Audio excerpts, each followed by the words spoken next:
our next session, it is our great honor to welcome our speaker, Mr. Ahmed Shihab, Chief Product Officer at WD. Mr. Ahmed Shihab will share his insights titled Reinventing Storage for AI at Scale. Ladies and gentlemen, please welcome Mr. Ahmed Shihab.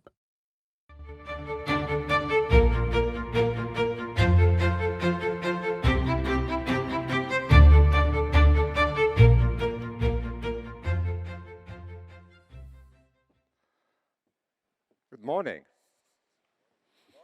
Good morning. There you go. Well, thank you for making it this morning. My name is Ahmed Shihab. I am the Chief Product Officer at WD.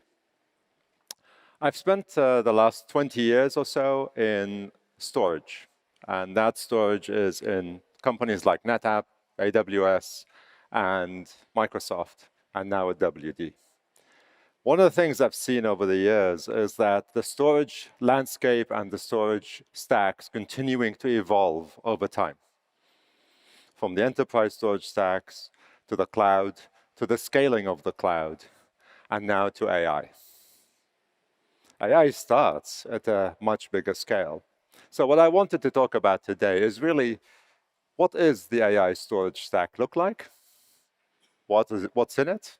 How does it work? Why is it important for us to understand that? But before we do that, let's just ground ourselves in what is AI? I don't have to tell the audience here who are very smart and know a lot about AI, especially with GTC today or this week, to understand that AI is really two workloads. There's training and there's inference. The training workload is where you create the models, you create the systems, and inference is how AI makes money. It's when we interact with AI, when you ask a question, when you request an API call, that's inference. And those are two very big workloads. But underneath all of that, it is all about the data. Data sits underneath all of the compute cycles, all the compute workloads. You've heard that training requires a lot of data, but inference does too. So AI is really a loop. That's very different to what we have seen before, and that requires a different way to think about storage. Because you train the model, you generate data, but you feed it back to create an agent, to improve the model so it can answer your questions better the next time. And that leads to something that's interesting. AI also has two elements to it. We've heard a lot about compute and how important it is that we have the right GPU cycles, the right CPU cycles.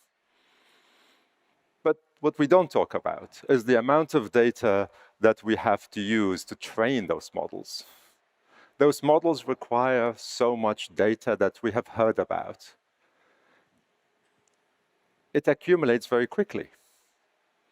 More data, the better the model. The more inference, that also generates data. And that data feeds back. Let's take a simple example. When a user, any one of you here in the audience, how many have used AI agents? Don't be shy. No, it's not a quiz. Right?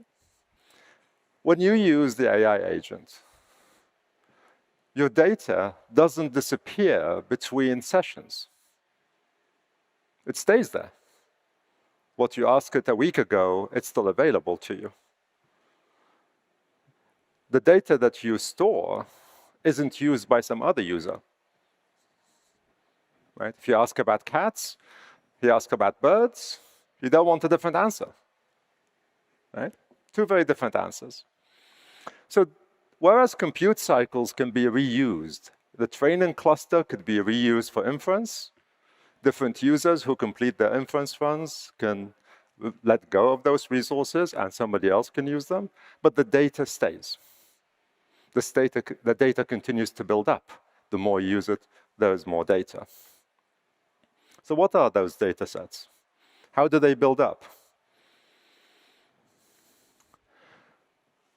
There are three typical workloads in AI from a data point of view. There's two compute workloads, there's training and inference, but there are three storage ones. Training, we've heard about. We've been talking about it for the last 5 years. Right? Who hasn't heard that training requires exabytes of data for processing and learning? I don't see any hands up, so I assume that's everybody's heard it. Right? Training requires vast amounts of data. It's been driving the growth in storage for quite some time. But what we talk about little less is the amount of data that inference uses. When you ask AI to do something for you, and we'll go through an example later, it actually uses an incredible amount of data to synthesize its output. But that output is also stored. And that's the bit we don't talk about very often. Generating output from inference is one of the fastest growing compounding effects of AI storage. I'll give you an example, a couple of examples. MIT study suggests that this is becoming 90% of the workload. But a personal experience, I had a customer once training an AI model to drive cars. They ran out of real-world data to train their model because they wanted to train it on specific examples. What happens in an accident? What happens if there is snow on the road? They couldn't wait for real-time data, for real-world data. So they used inference to generate the training data. And they stored that data and they trained the model. So the output from inference is something we don't talk about very much. And it's more than just the output that you seek. It also generates compliance logs, more data to train the models and refine them, and many, many other things. So that creates scale. Something we don't talk about very often. Because our intuition when we talk about storage is what we experience every day. But at this scale, now we're talking about tens, if not hundreds of exabytes of data being consumed and generated. So what does the effect of that scale? Let's take an economic look at it. Because one of the things I learned at the hyperscalers is that you've got to pay attention to scale from day one. It defines your architecture. If you don't pay attention to it, your service is unaffordable. So let's take an example here. If you change the cost for storage, any storage, by 1 cent, 1 penny per gigabyte, if you're buying a laptop, it's an extra $10 with a 1 terabyte drive. Not a big deal, right? But when you get to the exabyte and 100 exabyte scale, that's a big number. That's $1 billion difference. So you've got to pay attention to the cost of your storage at the scale that AI runs at. AI today consumes hundreds of exabytes across the world. You've seen the news reports. Certainly my personal experience says that is true. So the economics matter. Paying attention to those pennies really does matter. So how does AI do this? It has all these workloads. It has economics of scale that it has to pay attention to. But it has to balance all of that with a storage stack. So what does it look like? If you pay attention to the cloud as it was, as is, everybody will tell you there is a hot data sitting on SSDs and the cooler data sitting on hard drives. Object stores, different types of file systems, all use hard drives for the majority of the data. IDC and others report 80% of the data sits on hard drives in the cloud. I can confirm that. Storage for AI, though, didn't get simpler to solve this problem because AI has different needs. It needs performance, so it can serve millions and millions of users all at the same time. It needs to understand the meaning of the data. But it also needs to store all of the data that's created. So it actually got deeper. It didn't get shallower, it didn't get simpler, it didn't become all one technology or another. It actually became something new. So at the top, you have things like the model weights and sitting in GPU memory and in the local HBM memory. You have a KV cache that expands your memory space. And you have a new layer that stores meaning. It's called vectors and embeddings. And it actually describes what data exists in the bulk object store or the bulk file system. It describes the meaning of a file so that AI can reason over it without having to go fetch it back. So what is a vector? Anyone heard of vectors? Okay. You don't count.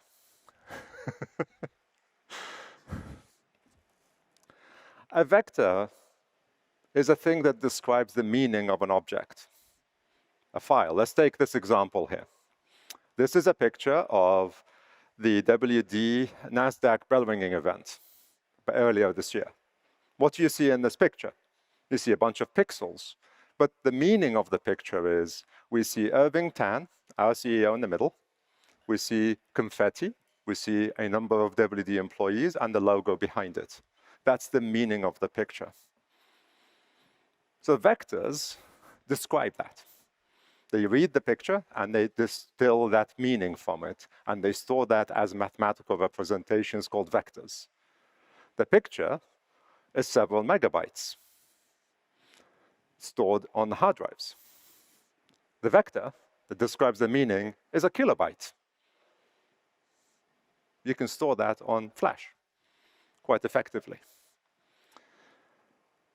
And when AI wants to reason about something, it really wants to reason about the meaning of something. That's why it's an important new addition, a new layer and a new tier that's associated with AI storage. Let's best illustrate this with an example. Preparation for this meeting, everyone here. I asked AI to do two things for me. I won't say which one. But I asked it to create a simple video.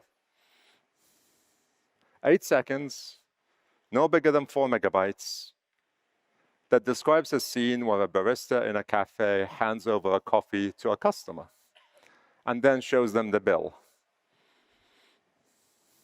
Quite simple.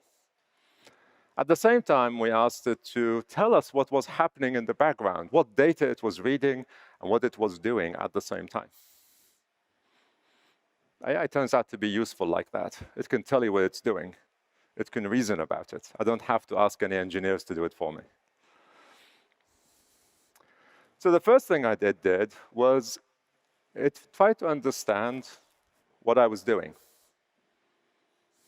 What is the intent of the question of the prompt I was asking it to do? So it went into its memory, it fetched the models, it fetched the semantic decoder, and started to decode it. It fetched about 2 gigabytes of data just to understand what I was asking. By the way, that happens every time you ask a question, or every time there's an API interaction with an AI, or an agent is doing something on your behalf. That's the start of it. Then it went off and read another 40 gigabytes of data to understand what is a cafe? What does it look like? What does the lighting look like? What does a human look like? How does paper behave? It went and fetched all of those things. It also understood that it needed to put the data or the writing on the receipt in English, because it knew I spoke English. Right? So it went and fetched all this data. It fetched 40 gigabytes of data from both the deep store on hard drives, from the vector databases, and put them in the cache, and then pulled them into memory. That's a lot of data to read. And the way it did that is by understanding the intent, go into the vectors, and then fetching all that information. Then it started to generate output. Did I miss that? There we go. Then it started to generate the output. It created about 4 gigabytes of data. Don't forget, this is an 8-second video. But the amount of data it read and it created, so far we're up to 46 gigabytes. Some of it is being stored back on the bulk tier, some of it is stored back onto the vectors, some of it is stored back on the KV caches. Right. And finally, it generated the output. It took all those intermediate steps, it understood what I had to do, it created the sound, and then it put it together and gave me the output. That's what it looks like.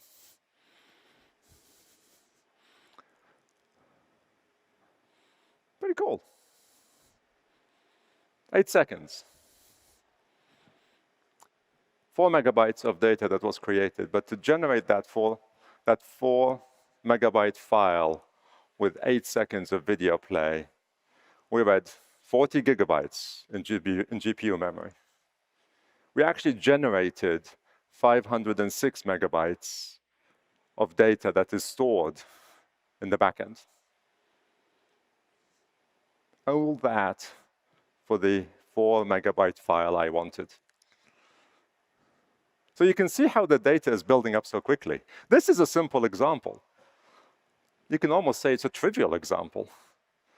I know that in our company that we will spend petabytes of data to do scientific research, to design hard drives, to design our logistics, to understand our business patterns. All that data gets compounded. All those scenarios get built up. And I have a confession to make. It looks nice and neat the way we did this, but it actually took 7 attempts to do this. It wasn't quite the right cafe. It wasn't quite the right lighting. So we had to go back several times. Those are the iterations and versions. So instead of 46 gigabytes of data, it was actually 320 just to produce that 8-second video that you saw. Now imagine this compounding over billions of transactions. Imagine that the limit is really your ingenuity, what you want to do, what you can imagine you can do with this tool. That's pretty staggering. That data continues to compound, continues to build up. That cycle begins to build up. So the inference output doesn't disappear. As well as the data that I want to use or you want to use, there's also intermediate data like logs, compliance records, all sorts of things that inference has to keep, either by legislation or it's useful for us to handle over time, to make the models better. If you're creating an agent, you feed that back into training. You're creating a virtuous circle. Data continues to build up. And it builds up in the bulk hard drive tier. That is very different to our experience with enterprise systems. It's very different to our experience with using the cloud. In the past, if you put a video or a photo in the cloud, it didn't generate any more data. It didn't generate new photos for you. AI can. And that's very different. That's a structural change in the effects that compound data growth. So what does that mean to the stack?